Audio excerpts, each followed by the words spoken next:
প্রথমে ইসলামপুরে national highway 34-এর ওপরে ওই বাসটিকে আটক করে জিজ্ঞাসাবাদ করা হয় এবং সেই বাসের তাদেরকে একটি চালান দেওয়া হয়।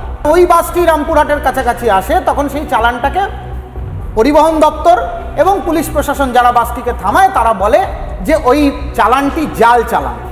তাহলে জাল চালানটা পেলেন কোথা থেকে? পশ্চিমবঙ্গের মধ্যে।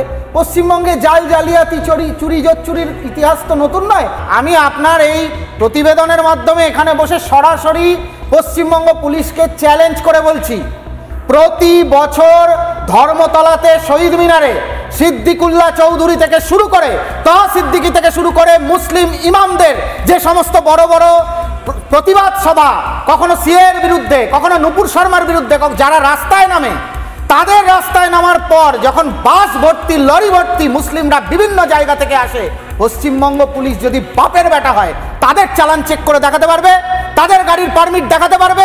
যদি সেটা দেখাতে পারে তাহলে বুঝবো পশ্চিমবাংলাতে মমতা বন্দ্যোপাধ্যায় যে সম্প্রীতির কথা বলেন সেটা সত্য, নাহলে পুরোটাই মুখোশ, ভণ্ডামি এবং মিথ্যাচার। এটা একদম সরাসরি বলতে চাই আপনাকে। চালান হচ্ছে ফেস টু পি, তাদের চালান ফেস টু পি।